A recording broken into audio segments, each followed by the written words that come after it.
ज़िंदगी के बहुत इम्पोर्टेंट लेसन्स है, इनको समझते हैं और मज़हब में इसका सलूशन है। हिंदुइज़्म, क्रिश्चियन जितने मज़हब है सब में सलूशन है इसका। और सब में सेम सलूशन है। तो चलिए पहले सुनते हैं, उसके बाद बहस करते हैं। अगर अंधे को दिखाई देने लग जाए तो सबसे पहले वो उसी लाठी को फेंकेगा जिसके सारे पूरी जिंदगी चल रहा था। और अगर आप समझदार हो तो मैंने किसी अंधे इंसान के बारे में बात ही नहीं करी। देखिए, यहाँ पर इन्होंने लफ्ज़ अंधे का इस्तेमाल किया है, यानी कि एक होता है आँख का अंधा, एक होता है दिमाग का अंधा और एक सोसाइटी का अंधा।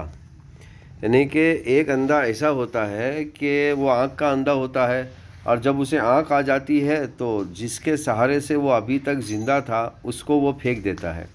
इसी तरह एक होता है सोसाइटी का अंधा, सोसाइटी के जीवन को समझता नहीं है और वो जिस जिस वक्त वो मतलब अपने आप को सोचता है कि मैं कुछ बन गया हूँ, अब मेरे पास पैसे का प्रॉब्लम नहीं है, मेरे पास कुछ पैसे का प्रॉब्लम नहीं है, तो उसी वक्त वो क्या करता है कि उसका जो सपोर्टर है और उसको जिसने मदद किया था उसके मददगार को ही वो बुरा भला कहना और उसको नुकसान पहुंचाने की कोशिश करता है। ये ज़िंदगी की हकीकत है मेरे प्यारे भाइयों और बहनों, कि वो जो सोसाइटी का जो अंधा है, सोसाइटी की ABCD नहीं मालूम, वो सोसाइटी में जैसे ही ताकत आ जाती है उसके पास, पहले उस आदमी को ख़त्म करने के पीछे पड़ता है जिसकी वजह से वो पावर बना।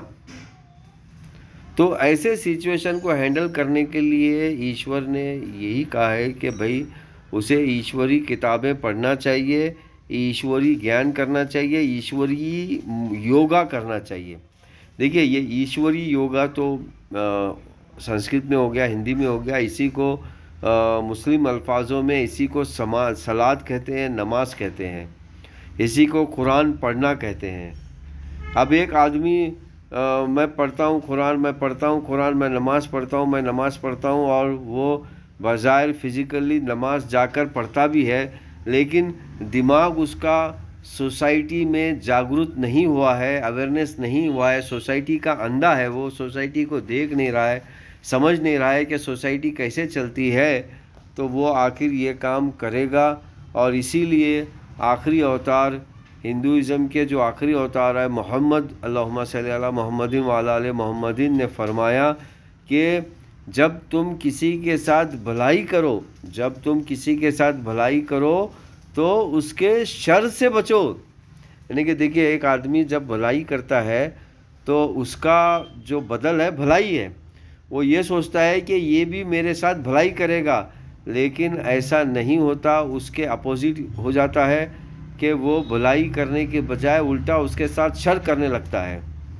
तो चलिए आगे नेक्स्ट जुमले को समझते हैं।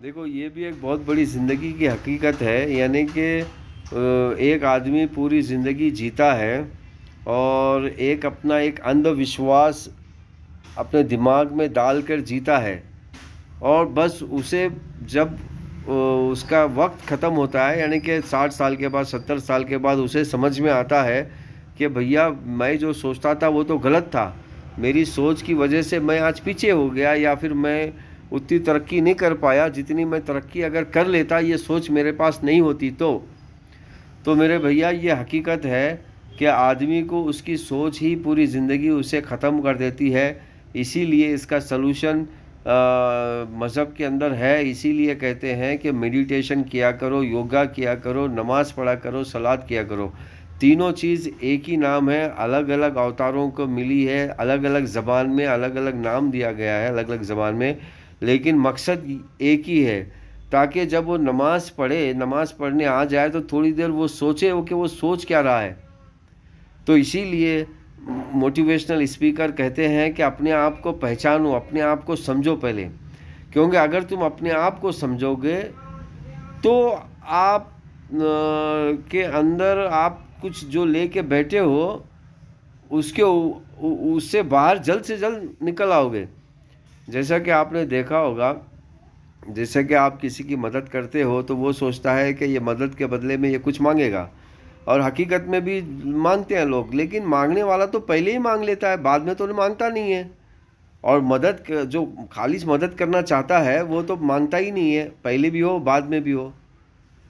अब इसी तरह देखे होगा आपने कि एक छोटा भाई या छोटी बहन अपने बड़े भाई के लिए जो है ये सोचती है कि बड़ा भाई मुझे लूट रहा है।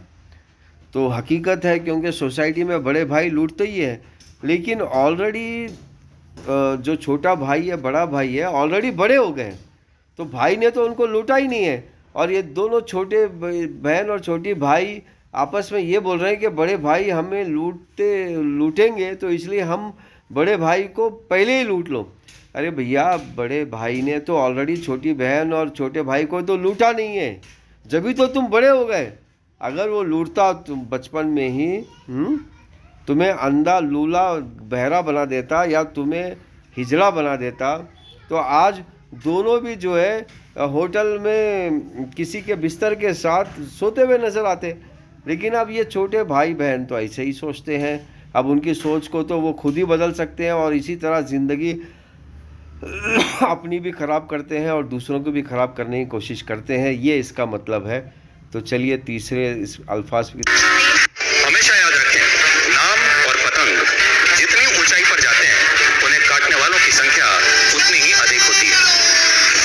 देखिए, इसका मतलब ये है कि जिस आदमी के पास समाज को सुधारने के लिए कुछ काम मौजूद है, तो वह आदमी समाज का ऊंचा आदमी कहलाता है, चाहे वो गरीब ही क्यों ना हो।